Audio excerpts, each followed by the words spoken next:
Ақындар адырын ауыз жебетілдер, жебетілмен жендетін жеңетіндер. Халықтың ішіндегі запыранды аузынан зақардай қып төгетіндер. Ассалаумағалейкум сәлем бердік, аз уақытын айтысқа бөлетіндер. Мінбелерден көп айтпас ақиқатты конгресс холдан тыңдауға келетіндер. Әкімменен Балғынбек қатар тұрса, сәлемін Балғынбекке беретіндер. 20 министрге қарағанда бір Айбек Қалиевке сенетіндер. Ақындардың тізімін көре салып, Ринат қайда деп уайым шегетіндер.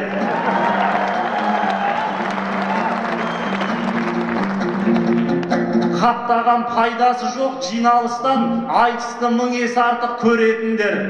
Бірақ бүгін көп боп тұр, айтыс көрсең, көштен қалған колхоз деп сөгетіндер. Не десе о дей берсін, мәңгүрттеніп, өзенін өзегінен тебетіндер. Негізінде айтысты тыңдағандар, патриоттар сабына енетіндер. Осында отыр ұлт үшін ұл сіміріп, отан үшін отқа да көнетіндер. Көк аспанның астында сіздер ғана көк байрақтың жолында өлетіндер.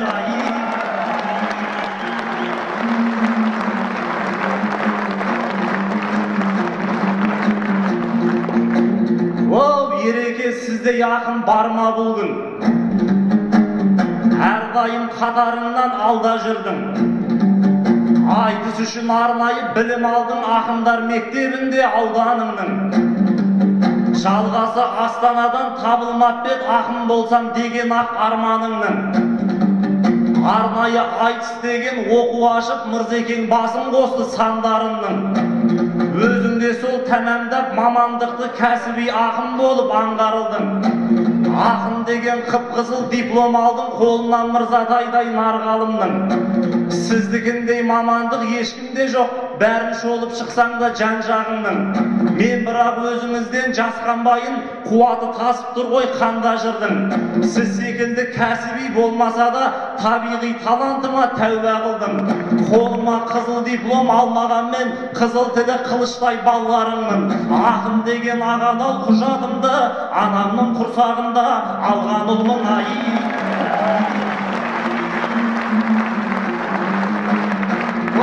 Қатырып екі бетті гримда бар, қап-қара ағам елге жымың қағар.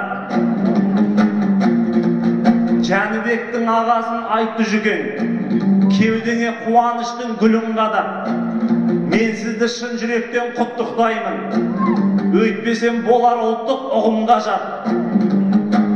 Ерке болам бірақ та сөз айтыстап, сол айтыста бір түрлі естіп қалдым жырыңдаған.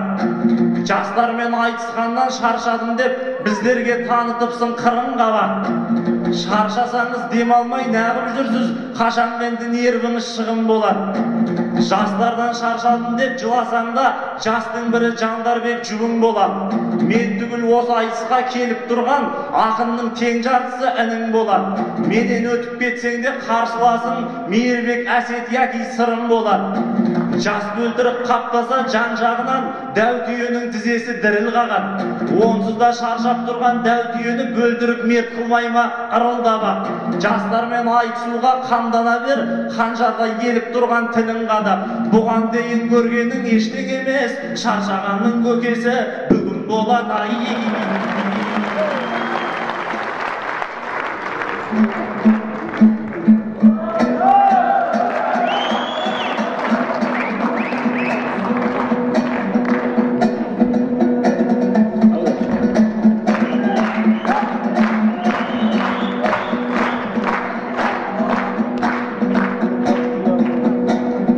Бісміллә болмаған соң таңдай темір, жырмен бағып жүрміз ғой жандай тевір. Ассалаумағалейкум Жандарбегім, ағаңмен қатар шықсаң балдай төгіл. Шаршағанның көкесі болады дейсің, сен маған көп білдірмексің қандай көңіл. Өнелердің барлығын тізіп айттың, бір екеуін ұмытып қалмай тевір. Өзіңнің өзің шамаң жетпей қалған кезде соларды маған айдап салмай тебір. Жеке-жеке келсеңдер жеңілмеймін, жабылып кетпесеңдер болдай тебір.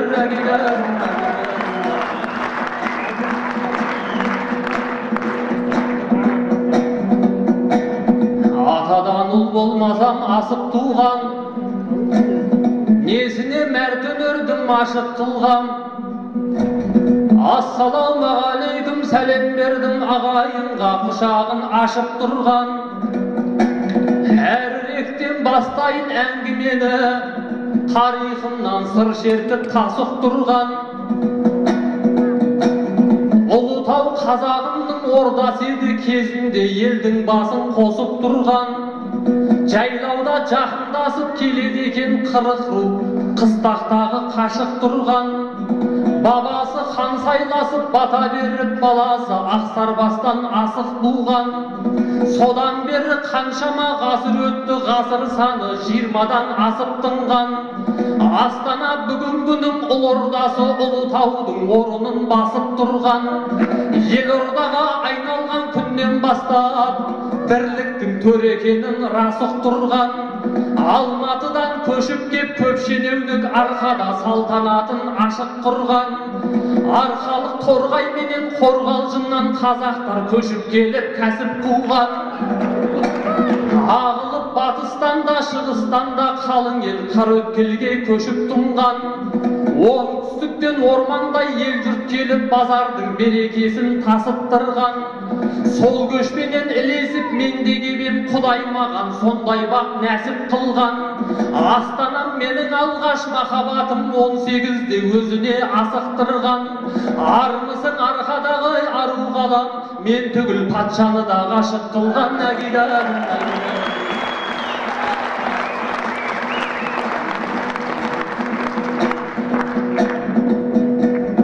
Құмаржан болмасам да менегеске, ағамды шақырдым ғой ерегеске.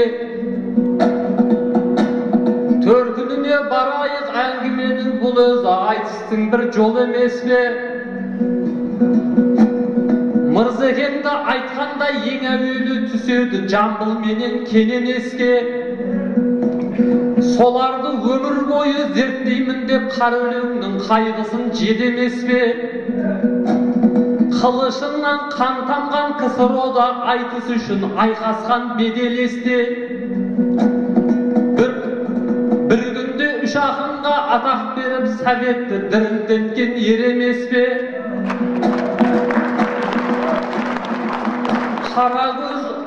Қара көзім қараңғы болмасын деп жастарды оқытқаны жөн емес пе? Мұхаммеджан ағамыз соның біреуі аман жолдай сер емес пе? Дәулеткерей, Балғынбек, Айбекшібек шәкірттердің кенжесі мен емес пе?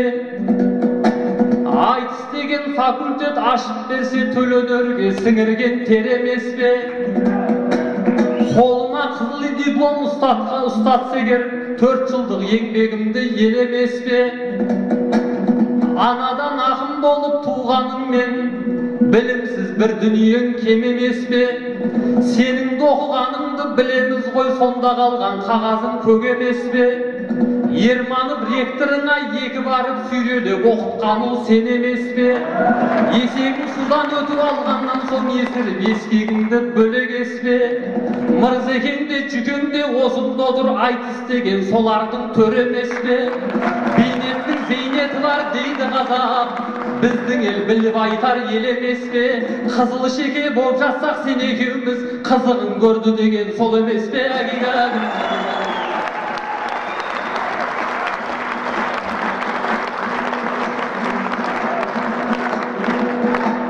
Болмасаң да құрбыңмен құрдасың, құрбыласың.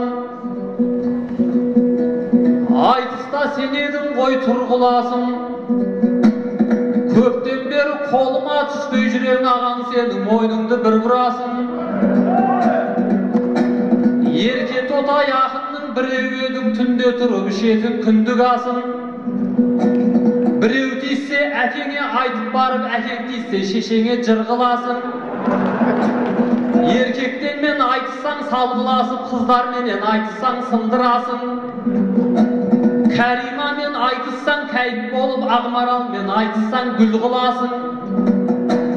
Айнұр менен айтсаң шоу қыласың, Сара менен айтсаң дін бұзасың. Сен әйтеуір қай қызбен айтсаң да әкеңді соған ғашық қылдырасың. Оған дәлел Айнұр мен былтырғы айтыс, өткенің көз алдыңда бұлдырасың. Айтысқа Айнұр үшін келіп тұр деп әкеңнің ашып едің бір күнәсін. Мені сүйсе орнынан тұрсыншы деп Айнұр қызда қулығын қылды басын.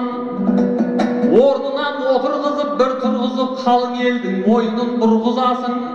Айтекең айтқаныңды істемесе мамаң айтып мұрттарын жұлғызасың.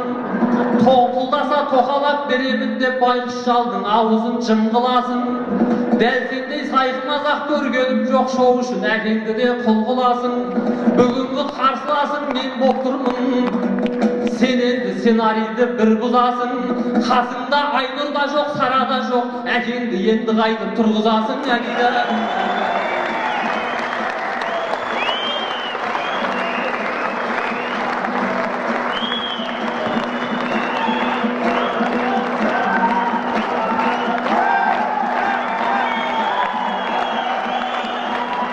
Анашың өсірсе де сүтке бөліп, әкелердің орны тіптен ерек. Жақсы дейсің біресе, бақсы дейсің құрдасындай қалжыңдап бүктемелеп. Атанаң жынды болса байлап бақ деп бабалар бізге аманат жүктеген еді. Ол түгіл Құранда да айтылған қой, атанаңа еш уақыттан түктеме деп.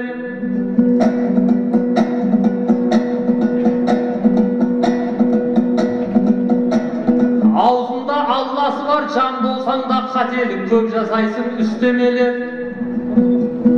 Қарағым түзу жолмен жүре алмасаң ешкімге ақыл айтпашы ештеңе деп. Өзіңе көп жастар жүр еліктеумен, өнері бар жігіт қой кішкене деп. Әй бірақ біздің қазақ тек айтпайды, құлықсызды құрметпен күштеме деп. Андасаң да айтқанын істесең де, дүмшенің істегенін істеме деп.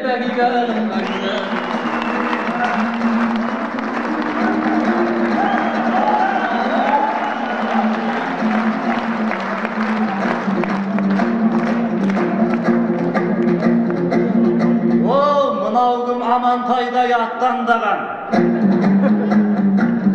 інісін білімсіз деп ақбарлаған. 70 тілді білсе де Әл-Фараби сен құсап білімімен мақтанбаған.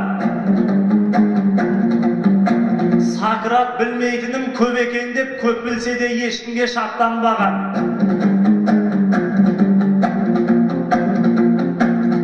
Тұрғанмен ерекеңнің екпіні деп өлеңі болмай отыр өткірірек.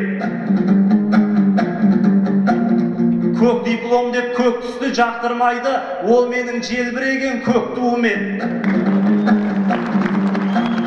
Өзің айтып отырған Мырзекеңнің зерттегені күлтегін көктірген. Жюридің төрағасын мақтап жатсын бұрынғы Евразияның ректоры деп. Мұхаммеджан ағаңды майда тілмен мадақтайсың қазақтың тек тұлы деп. Бізге бір жылы сөзін қимадау деп қазылардың қалғаны кетті жүдеп. Жюриді былай қойып жүкеңді де айтып жатсың тиер деп септі көгіп. Ай осы бүгінгінің ақындар-ай кімді мақтау керегін епті білет. Бар білімің мақтаудан аспай жатса, айтам қызыл дипломыңның жоқ құны деп.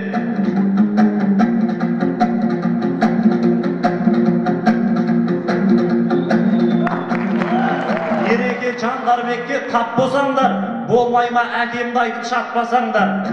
Шығасап дүрсе қойып дүмше демей, қайтеді сәл мәдениет сақтасаңдар. Он орнынан тұрғызған Айнұреді дұрыс қойып өтірікті соқпасаңдар. Мен айтысқа шыққалы 10 жыл болды, төбе бидей сайрадым топтасарнар.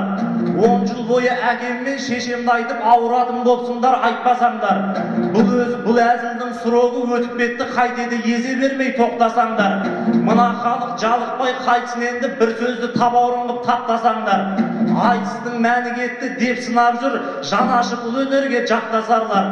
Айтыс қайдан дамиды шыныменен 10 жылда бір тақырып таптық, 10 жылда бір жаңалық таппасаңдар. Отан жайлы шырқайтын төрге келіп отбасылық деңгейден аспасаңдар. Баласын тал бесіктен талмай баққан ата-анаңды аялау қандай мақтан. Ата-анамды мазақ қып жүрген жоқпын, бағып жүрмін асатып бал қаймақтан. Кімнің дүмше екенін мен айтайын, адамдар бар тірлігі қан қайнатқан. Қазақтың даласында бұрын соңды қарттар үйі болмаған сор қайнатқан. Ал қазір қарттар үйін салған сайын күнәміз боп барады таудай батқан. Өзінің ата-анасын сонда барып балалар бар қабағы қардай қатқан. Екі этаж коттеджінен әкесіне бір бөлме бір қуысы болмай жатқан. Маңдайынан сипаған өз анасын балалар бар бетінен жаудай қатқан. Дүмшеде осыларды айтпаймысың, адамдығы әлі де оңбай жатқан. Жатырына сыйғызған өз анасын шатырына сыйғыза алмай жатқан.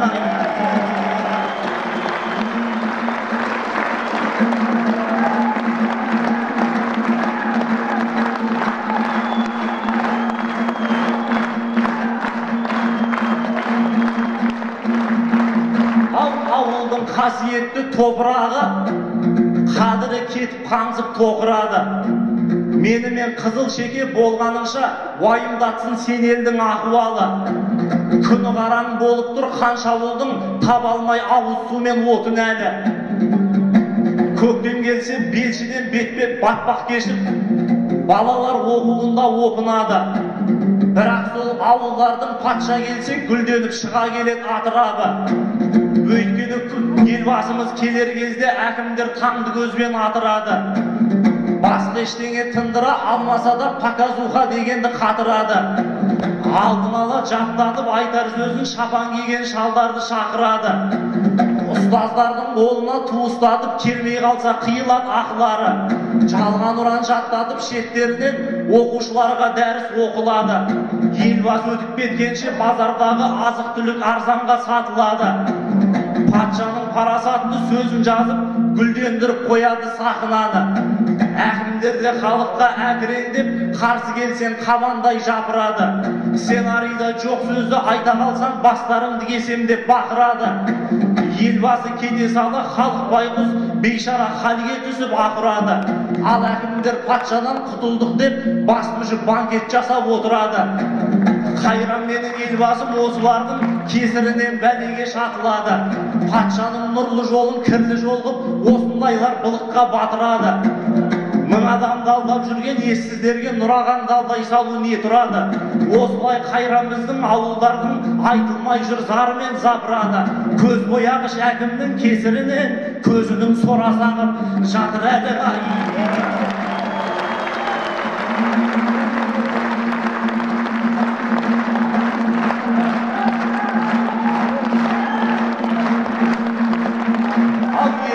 қадам басып шапшаң алға, жақындап жүрсің талай жақсы адамға.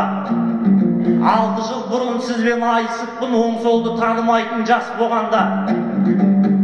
Ол кезде сен ашты айтып ақиқатты ұқсаушы едің алынбас тасқамалға. Қатты айтушем қадап төрдегі төрелер мен қасқаларға. Өйткені өз жағдайын қиын еді, адам ашты сөйлейді ашқағанда. Жұмыссыз пәтер жалдап жүріп едің айтыстан әрен тапқан ақшаларға. Ал қазір үкіметтен қолдау тауып жағдайын бұлай қатты жақсарар ма? Бір емес қос жұмысқа кіріп алып мемлекеттен берілді баспанаңда. Тұрмысың түзеліп еді үндемейтін айналдың оқымаған басқа адамға. Қызметің күн санап өскен сайын қызыл тілін қысқара бастаған ба? Жыртығыңды жамаған бұл үкімет аузыңды қоса жамап тастаған ба?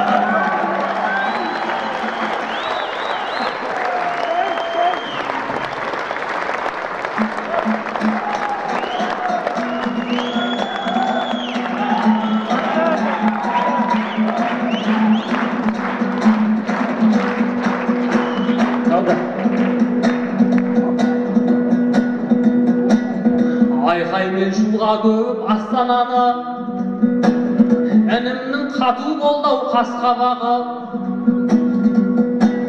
Отбасында айтасың деп айтасың, отаның сол отбасынан басталады. Деп жүрсем бұл баланы бекем екен, қазіргі көзқарасы бөтен екен. Ақындар 10 жыл бойы жырға қосса, жан жоғау айтақындай көкем етең. Бірақ соны бастайтын өзіңсің ғой, осыны мойындасаң нетеді екен. Жақсы әке жаман ұлға 40 жыл азық, сіздікі неше жылға жетеді екен. Көбейіп күдігіңде айқайында, болама дәл осылай шалқаюға. Жағымпазлып шығардым жюрилерге, мисыз ана кәлдәңді шайқайын ба. Атағын ел білетін ақынмын деп осылай болар мекен қайқаюға.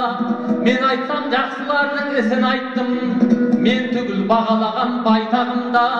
Сендейлер қадіріне жетпеген соң қасқалар көз алдымда қартаюда. Жақсының жақсылығын айтпағанда, басқаның бақсылығын айтамын бәрі.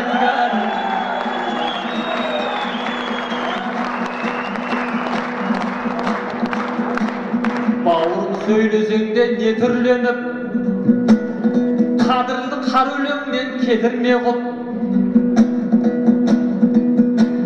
Қысқармайды менің тілім, сендейлерді көргенде өсет қайта метірленіп. Мен қашан елдің жайын айтпап едім, жүрмін ғой Ханқараға көпір болып. Қызметімді үйімді түгендедің, өзіңше өкіметшіл өкіл болып. 10 жылда зорға бір үй алып едім, оны да сөз қылдың ау шетін көріп. Ал оның төлейтінін неге айтпайсың, қазір мені қарызға отыр көміп. Сондықтан елдің жайын ұмытпайтын, біз әлі толыққанды жетілмедік. Аяз би әліңді біл дейді қазақ. Осыған отырғандай ретім келіп, кешегі Аяз биде мен де бірмін. Бұл сөзді айтам саған кепіл болып. Сенбесең сен үйіме барып көрші, төрімнен қарсы алады бетін беріп. Кредиттің кестесі ілулі тұр, Аяз бидің шапаны секілденіп әгиді.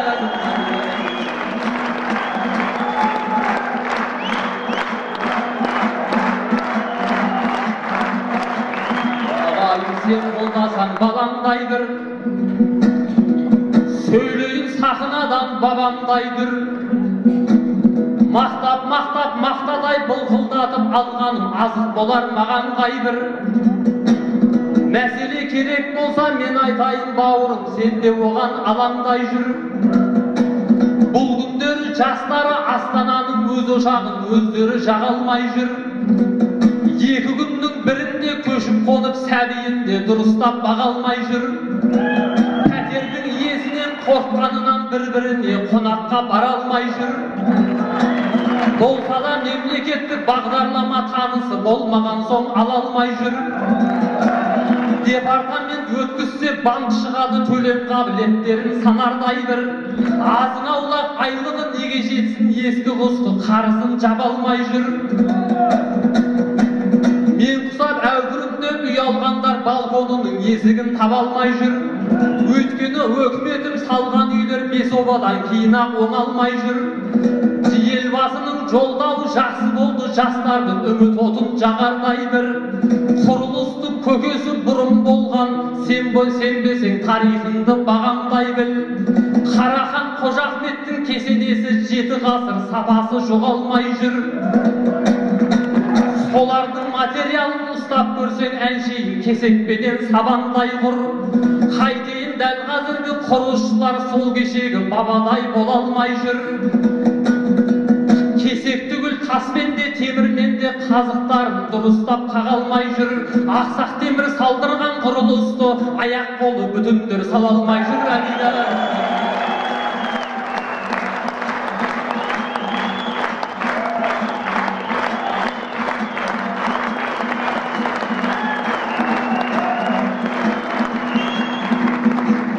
Берсең бермесең қой баспанаңдай, сонда да тастамаймын астанамдай. деп қазір біраз жастар жырғылып жүр кешегі Қасым деген қасқалардай. Барға шүкір жоғына, жоққа сабыр барына қанағат қойып, одан жақсы амал бар басқа қандай.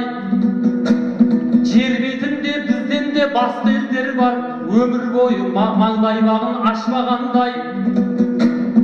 130 ұлт ұйысып біз отырмыз, біреу жүр жалғыз ұлтты басқара алмай. Шекарасы белгісіз елдерде жүр, тоғайдан бір тоғайға қашқанандай. Ел таңбасы туы жоқ елдерде бар, қол таңбасын тарихқа баспағандай.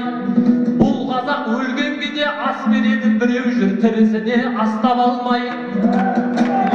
Қытай менен қазақтың арасында бір ұлт бар, жүрген жолын еш таба алмай.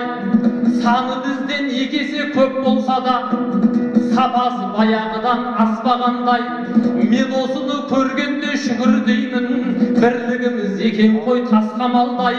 Баспанасы жүрсе де біздің қазақ, астанасы жүрген жоқ басқалардай.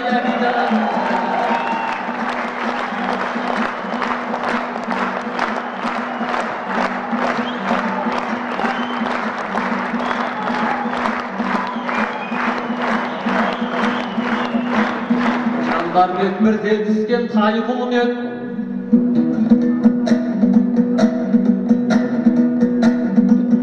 15-те олжас алған тайбұрыл еді. Абитуриент кезінде айтқыш еді, студент кезінде де сәйгүлік еді. Магистрант болғалы мән қалмапты, негізі әдебиет байғылым еді.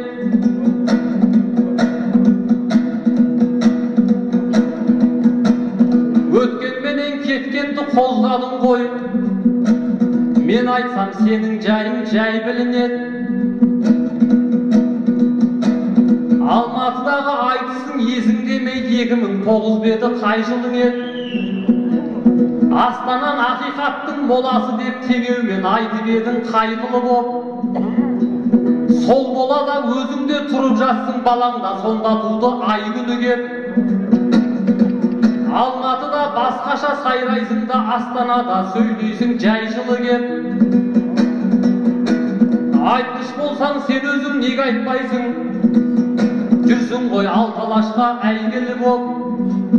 Жамалса сенің аузың жамалған-ау, құдай сенің менен де байғылы бет. Қызыл тілін қысқарып қалмаса да, аузыңды босатпайды-ау майжылыге.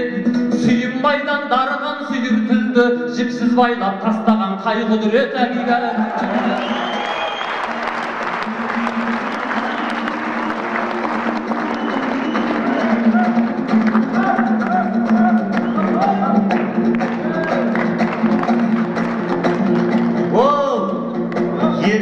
Ақын емес жыраудайсың, айтыспайсың, тек қана жыр арнайсың. Елді айт десем пәтерді ғана жырлап, шиырлап бір шеңберден шыға алмайсың. Үйім жоқ деп жылап ең, үй беріп ет, ақшасын кім төлейді деп жылардайсың. Ат берсең ер тоқымы қайда дейтін, қожанасыр атаңнан бір алмайсың. 10 жылда бір-ақ пәтер алалдым деп аузыңа шүкірлікті бір алмайсың. Сен неге мемлекеттік программамен арзан үй алғаныңа қуанбайсың? Мына халық соғанда жете алмай жүр, басыңа түспеген соң біле алмайсың. Шығын болып кеттім деп шырылдама, байқасам шық бермейтін шығайбайсың. Арзан тегін үй болған емес болмайды да, неліктен саясатты ұға алмайсың. Өлсеңде қабіріңді сатып алып, жаназаңды ақшасы шығармайсың. Пәтер алмақ түгілі бұл заманда, көргеде көктейінсіз кір алмайсың.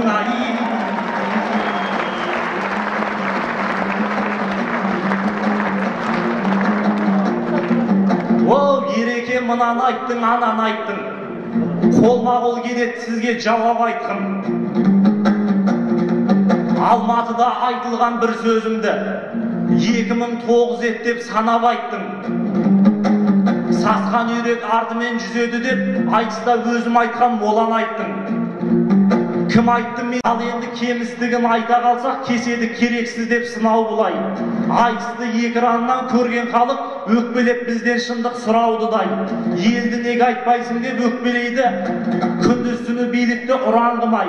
момын қазақ монтажы қайдан білсін, әр сөзіңе сенетін күмән қылмай. Жетістік пен кемістік тең берілсе, өлеңді кесіп бішіп ылаң қылмай. Ақындар айтып жатқан мәселені ағалар реттесе екен, мін аңдымай. Айтылған елдің жайы кесу емес, шешумен айналысын бұдан былай.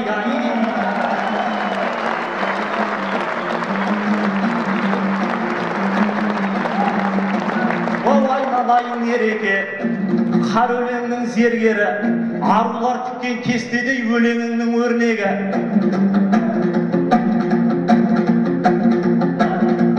Шағып сөйлеп отырсам шамданбай түсін сен мені.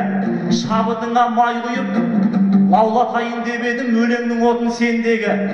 Әр ағам әрі досымен дауласпайы осымен, егесе берсе есепсіз ер азаматтың өлгені. Асқақтай берсін беделің, іңгәлаған бөбегің 20-дан ассың еңгемі.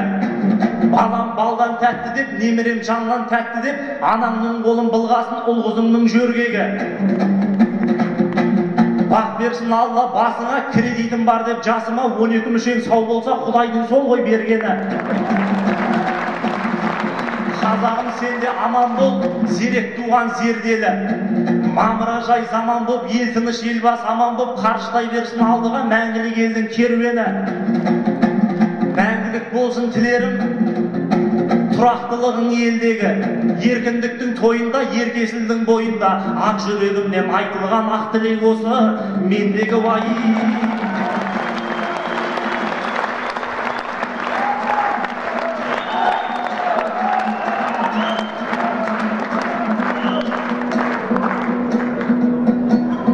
Алдыңда отырсам да аға болып, тіліңді тыймадың ау бала болып.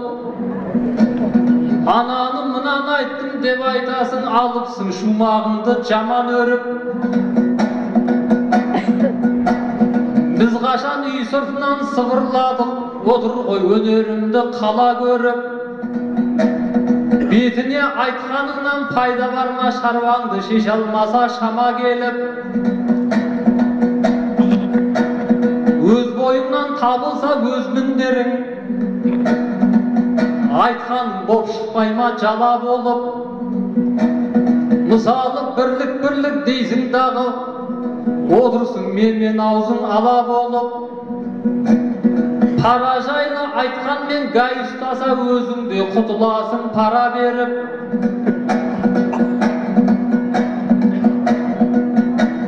Әуелі өз мініңді түземесең, кімге ақыл айтқандайсың дана болып. Қазағым қызығымды сен көрмесең, кім боламын бағаңды мен бермесем. Атыңнан айналайын мәңгілік ел, бүгінгі жырымда сен термем десең. Көк туды күллі әлемнің көркі қылды, өздерің үміт артып сенген көсем. Дәл қазір бұл жалғанда кім сенбейді, байтақ Қазақстанда жерген десем.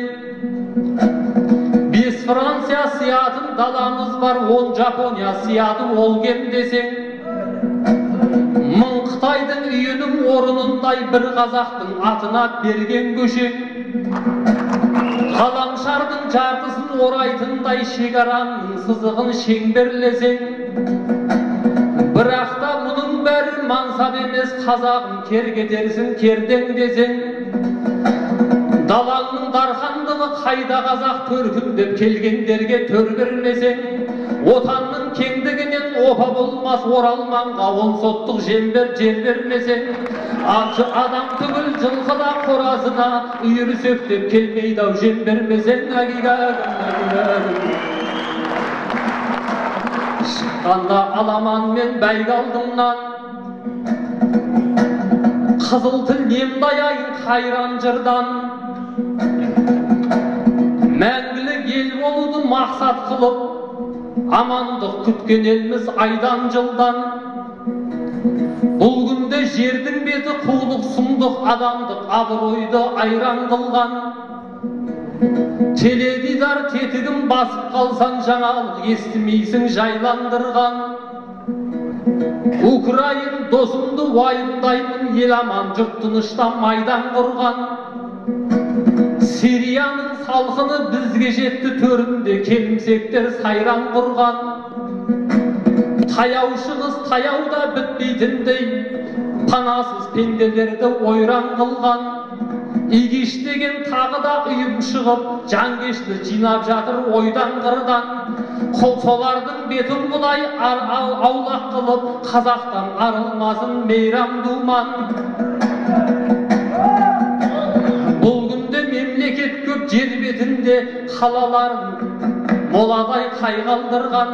Қазағым бұл ғасырда сен ғанасың, ақмоласын қалаға айналдырған.